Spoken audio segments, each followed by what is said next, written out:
नमस्कार, स्वागत है आप सभी का डीडी न्यूज में। आपके साथ मैं हूं संध्या शर्मा। समाचार लेकर हाजिर हूं और आइए बुलेटिन की शुरुआत करते हैं हेडलाइंस के साथ। बाबा सिद्दीकी हत्याकांड आरोपितों को कोर्ट में किया गया पेश। मुख्यमंत्री एकनाथ शिंदे ने कहा, दोषियों को सजा दिलवाने के लिए नहीं छोड़ी जाएगी कोई कसर। फास्ट ट्रैक कोर्ट में होगी सुनवाई।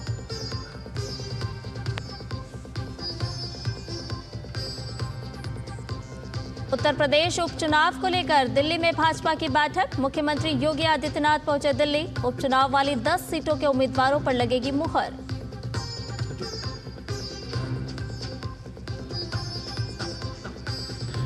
हुबली दंगे को लेकर दर्ज किए गए केस वापसी पर भाजपा का विरोध प्रदर्शन। सिद्धारमैया पर लगाए तुष्टीकरण के आरोप।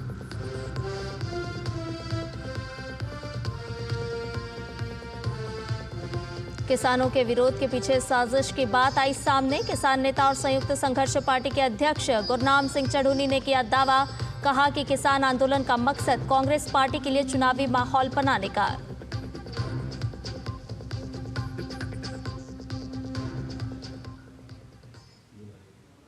और आइए अब खबरों को जानते हैं विस्तार से। बाबा सिद्दीकी हत्याकांड में मुंबई पुलिस ने 2 आरोपियों को गिरफ्तार किया है। गिरफ्तार किए गए आरोपियों में से एक का नाम गुरमेल बलजीत सिंह है, जो हरियाणा कैथल का रहने वाला है, जबकि दूसरे का नाम धर्मराज राजेश कश्यप है, जो उत्तर प्रदेश के बहराइच का रहने वाला है। थाना कैसरगंज के गंडारा गांव का धर्मराज है और उसका दूसरा साथी शिव कुमार भी बहराइच का ही निवासी है। फिलहाल फरार है। पुलिस उसकी तलाश कर रही है। पुलिस के मुताबिक कुल 2 आरोपित अभी भी फरार हैं। चौथे आरोपी की पहचान भी हो गई है। मुंबई पुलिस के मुताबिक मोहम्मद जिशान अख्तर के रूप में आरोपित की पहचान की गई है।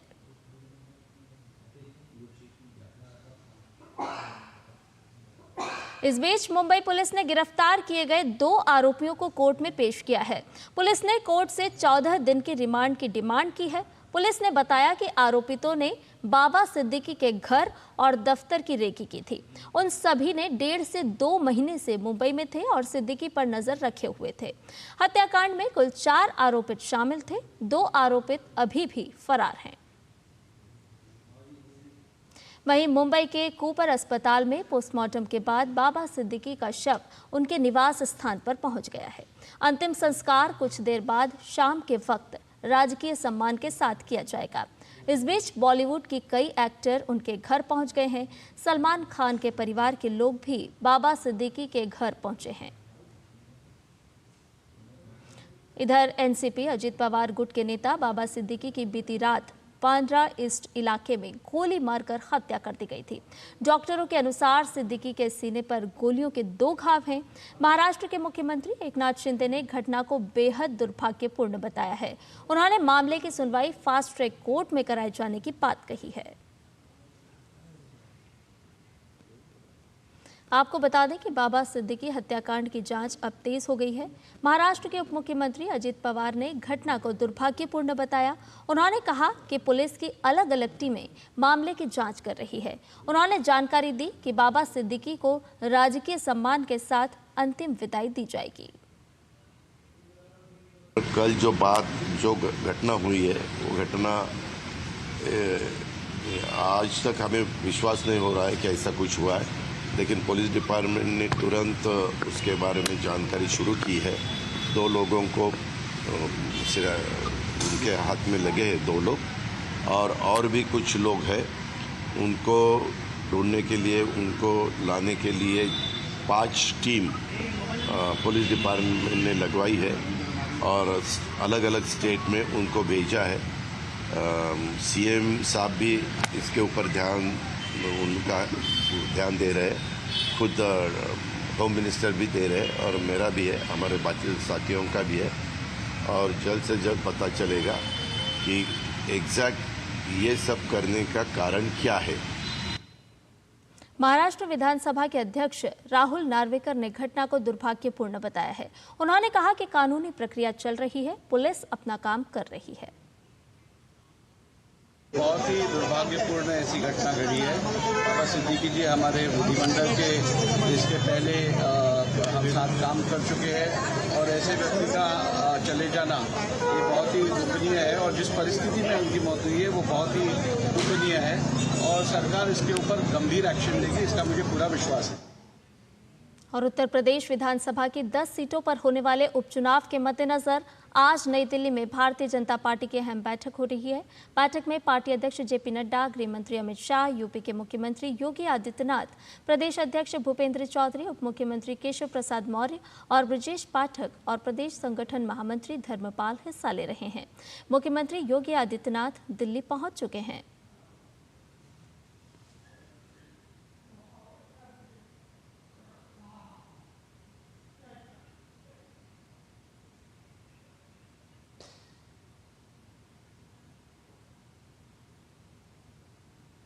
और आपको बता दें कि फिलहाल 10 सीटों के लिए 30 से ज़्यादा उम्मीदवारों के नाम पार्टी ने तय कर लिए हैं। हर सीट पर 3-3 उम्मीदवारों के नाम कुछ दिन पहले मुख्यमंत्री आवास पर लखनऊ में कोर कमेटी की बैठक में तय हुए थे। इन सभी नामों को लेकर इस बैठक में चर्चा होगी। जिन 10 सीटों पर उपचुनाव होने हैं उनमें 2022 के विधानसभा चुनाव में 5 सीटें समाजवादी पार्टी ने जीती थी, भाजपा ने 3 सीटें जीती थी, जबकि आरएलडी और निषाद पार्टी के खाते में 1-1 सीट आई थी। और जिन सीटों पर उपचुनाव होने हैं उस पर किस सीट पर किस पार्टी का कब्जा है, ये विस्तार से देखते हैं।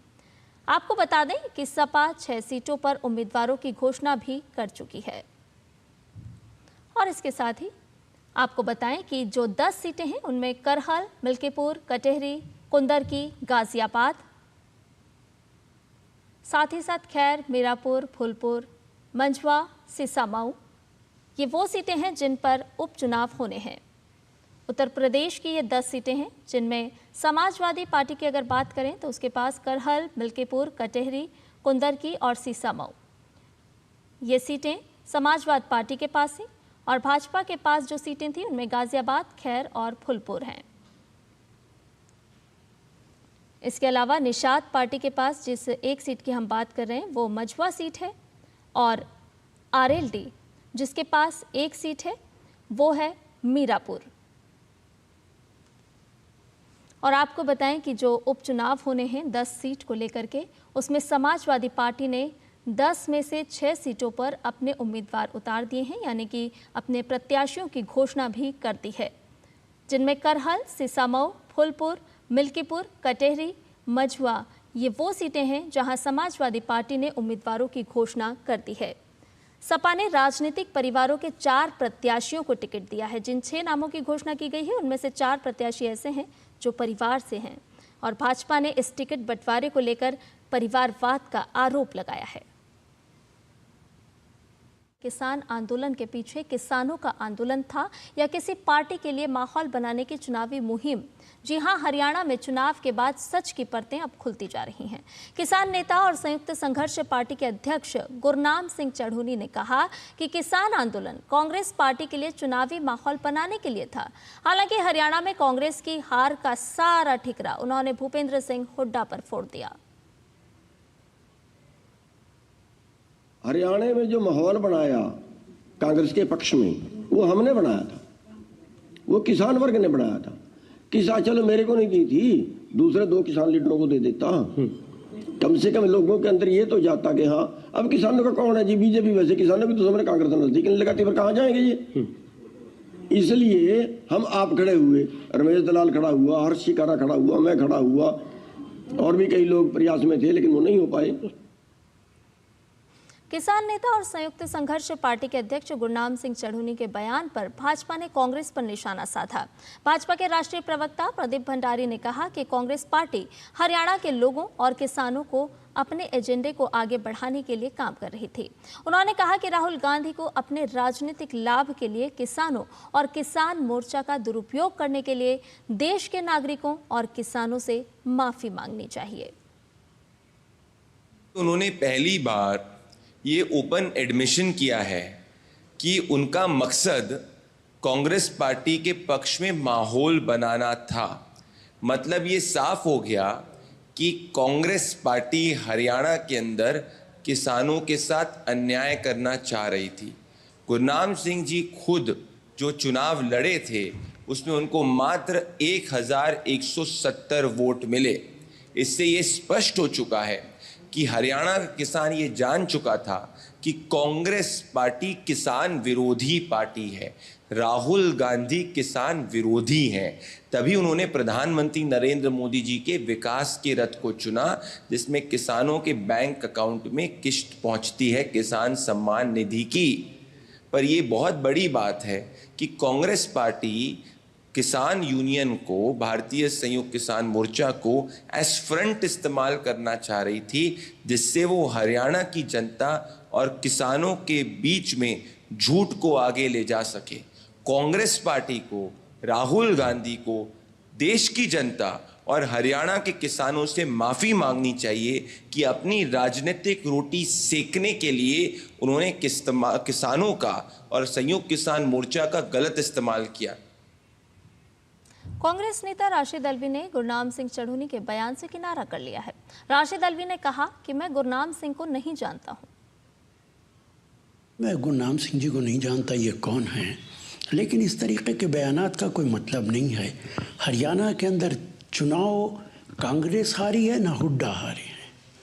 हरियाणा के अंदर इलेक्शन कमीशन और ईवीएम की वजह से कांग्रेस हारी है। इधर भाजपा पर कांग्रेस अध्यक्ष मल्लिकार्जुन खड़गे के दिए गए विवादित बयान की भाजपा नेता शाहनवाज हुसैन ने निंदा की है। सैयद शाहनवाज हुसैन ने कहा कि वरिष्ठ नेता होने के नाते उन्हें अपनी भाषा पर संयम होना चाहिए। कांग्रेस के राष्ट्रीय अध्यक्ष और राज्यसभा में विपक्ष के नेता श्री मल्लिकार्जुन खड़गे साहब, जब से उनकी तबीयत नासाज हुई जम्मू कश्मीर में, वो कैसी बातें कर रहे हैं। उसके बाद अब आतंकी की पार्टी कर रहे हैं। हम सब उनको आतंकी लगते हैं। किस तरह की जबान बोल रहे हैं। वो कांग्रेस पार्टी जिसने कभी आतंक को बढ़ाया, आगे लेकर गए आतंक को और उसके शिकार भी हुए, वो कांग्रेस पार्टी भारतीय जनता पार्टी को कह रही है। इस तरह की भाषा की मर्यादा उनको नहीं तोड़ना चाहिए। उनको वो जबान नहीं बोलना चाहिए जो उनके प्रवक्ता बोलते हैं। वो वरिष्ठ नेता हैं, उनको ऐसी बयानबाजी से बचना चाहिए। राष्ट्रीय बाल अधिकार संरक्षण आयोग यानी कि एनसीपीसीआर ने सभी राज्यों, केंद्र शासित प्रदेशों से मदरसों और मदरसा बोर्डों को दी जाने वाली सरकारी फंडिंग बंद करने और मदरसा बोर्डों को खत्म करने की सिफारिश की है। आयोग के प्रमुख प्रियंक कानूनगो ने इस संदर्भ में सभी मुख्य सचिवों और प्रशासकों को पत्र लिखा है। पत्र में आस्था के संरक्षक या अधिकारों के विरोधी बच्चों के संवैधानिक अधिकार बनाम मदरसे शीर्षक वाली आयोग की रिपोर्ट का उल्लेख किया गया है। एनसीपीसीआर ने ये सभी सिफारिशें रखी हैं और आगे कहा है कि सभी गैर मुस्लिम बच्चों को मदरसों से निकालकर शिक्षा का अधिकार अधिनियम के तहत मौलिक शिक्षा प्राप्त करने के लिए स्कूलों में प्रवेश दिया जाए। राज्यों और केंद्र शासित प्रदेशों से यह सिफारिश भी की गई है कि मदरसों में पढ़ने वाले मुस्लिम बच्चों को भी औपचारिक स्कूलों में दाखिला दिया जाए ताकि उन्हें आरटीई अधिनियम के अनुसार निर्धारित समय और पाठ्यक्रम के अनुसार शिक्षा मिल सके। और इधर हुबली में कर्नाटक के मुख्यमंत्री सिद्धारमैया को ज्ञापन देने के लिए एकत्र हुए भाजपा नेताओं और पार्टी कार्यकर्ताओं को पुलिस ने हिरासत में ले लिया। भाजपा नेता साल 2022 में हुए एक दंगे और हिंसा के मामले में प्रदर्शन कर रहे थे। दरअसल शुक्रवार को कर्नाटक सरकार का एक ऐसा फैसला सामने आया था। सिद्धारमैया सरकार ने दंगाइयों के खिलाफ मामले को वापस लेने का निर्णय किया था। इसी फैसले के बाद भाजपा ने आंदोलन करने की चेतावनी दी थी। भाजपा के मुताबिक राज्य सरकार पूरी तरह से तुष्टीकरण की नीति अपना रही है। आपको बता दें कि घटना साल 2022 के 16 अप्रैल की है। मौका हनुमान जयंती का था। हुबली में सोशल मीडिया प्लेटफॉर्म पर भावना भड़काने के बाद कुछ कट्टरपंथियों की भीड़ सड़कों पर उतर आई। पुलिस को निशाना बनाया गया। उस उपद्रव में 12 पुलिसकर्मी घायल हुए थे। साथ ही हनुमान मंदिर और अस्पताल को भी निशाना बनाया गया था, जिससे काफी नुकसान हुआ था। पूरे घटनाक्रम में 43 मामले दर्ज किए गए थे। दंगा करने और उसे भड़काने में AIMIM का एक नेता को भी आरोपित बनाया गया था। नेता मौलाना वसीम ने उस वक्त धार्मिक स्थल पर उन्मादी भाषण दिया था। उसके बाद भीड़ ने पुलिस को निशाना बनाया था, लेकिन उप मुख्यमंत्री DK शिव कुमार ने पूरे मामले को लेकर एक पत्र लिखा। ये पत्र अतिरिक्त पुलिस महानिदेशक को 4 अक्टूबर 2023 को लिखा गया था। इसमें उप मुख्यमंत्री ने आग्रह किया था कि केस वापस ले लिया जाए, जिसके बाद राज्य के गृह विभाग को वो पत्र भेजा गया और निर्णय को मंजूरी दे दी गई। इधर कोलकाता के आरजीकर अस्पताल में 2 माह पहले महिला डॉक्टर के दुष्कर्म एवं उसकी हत्या की घटना को लेकर आमरण अनशन कर रहे एक और जूनियर डॉक्टर की शनिवार शाम तबीयत बिगड़ जाने के बाद उन्हें अस्पताल में भर्ती कराया गया। उत्तर बंगाल मेडिकल महाविद्यालय एवं अस्पताल के जूनियर डॉक्टर अनुस्तुप मुखर्जी अनशन पर बैठे लोगों में शामिल हैं और वो ऐसे तीसरे डॉक्टर हैं जिन्हें सरकार से उनकी मांगों पर विचार करने का आग्रह किया और कहा कि राज्य सरकार अनशनकारी डॉक्टरों की हालत बिगड़ने के लिए जिम्मेदार है। इससे पहले दिन उत्तर बंगाल मेडिकल कॉलेज एवं अस्पताल के जूनियर डॉक्टर आलोक वर्मा को भी तबीयत बिगड़ने पर अस्पताल में भर्ती कराया गया। करीब 3 दिन पहले अनिकेत महतो को आरजीकर अस्पताल के आईसीयू में भर्ती कराया गया था। आपको बता दें कि जूनियर डॉक्टरों ने 5 अक्टूबर को मध्य कोलकाता के एस्प्लेनेड क्षेत्र में अपना आमरण अनशन शुरू किया था। वहीं आईएमए ने 15 तारीख को पूरे देश में सुबह हड़ताल करने का आह्वान किया है। ये भूख हड़ताल जूनियर डॉक्टरों के सपोर्ट में बुलाई गई है। यह हड़ताल मेडिकल कॉलेज और अस्पताल में की जाएगी। इस दौरान सभी आपातकालीन सेवाएं जारी रहेंगी।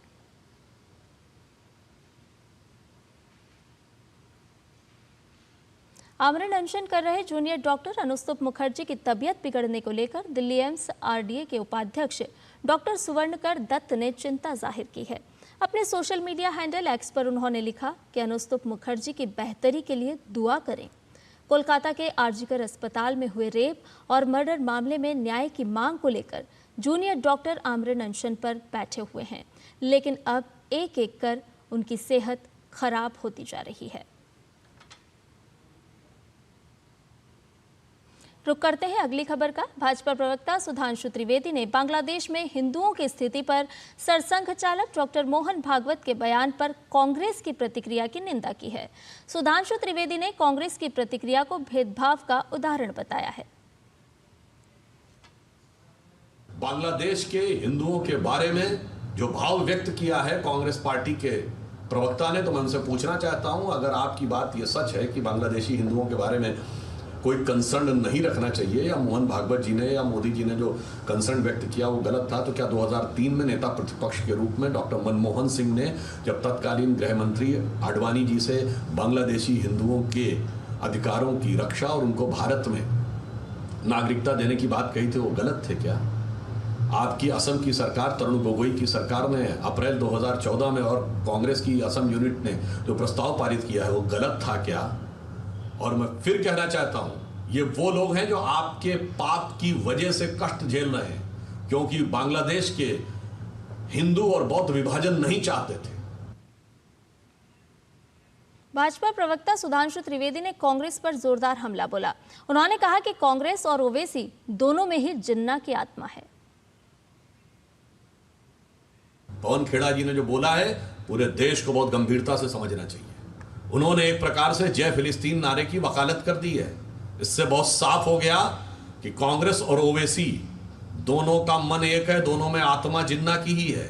और ये मैं क्यों कह रहा हूं, उन्होंने, अगर ओवैसी ने फ्लोर ऑफ द हाउस पे जय फिलिस्तीन बोला है तो कांग्रेस वर्किंग कमेटी का फिलिस्तीन को लेकर प्रस्ताव है। हमास के हमले के बाद यह महत्वपूर्ण बात है, प्रियंका गांधी जी और राहुल गांधी जी के ट्वीट अवेलेबल है। मैं पूछना चाहता हूं क्यों आपने किया, और हमास के हमले के बाद ही क्यों किया? कांग्रेस की मानसिकता यह है कि एक वर्ग को तो हमास और हिजबुल्लाह तक भी जोड़े रखने में गुरेज नहीं है, जय फिलिस्तीन बोलते रहो। दूसरे से कहो बांग्लादेश में क्या हो रहा छोड़ो, कश्मीर में क्या हो रहा था वो भी छोड़ दो। यानी एक को तोड़ के रखो, दूसरे को जोड़ के रखो। और इधर राष्ट्रपति द्रौपदी मुर्मू अल्जीरिया के राष्ट्रपति के निमंत्रण पर आज अल्जीरिया पहुंच रही हैं। अपनी यात्रा के दौरान राष्ट्रपति द्रौपदी मुर्मू अपने समकक्ष के साथ द्विपक्षीय वार्ता करेंगी। वे भारत अल्जीरिया आर्थिक मंच और सिदी अब्दुल्ला विज्ञान और प्रौद्योगिकी पोल विश्वविद्यालय को भी संबोधित करेंगी।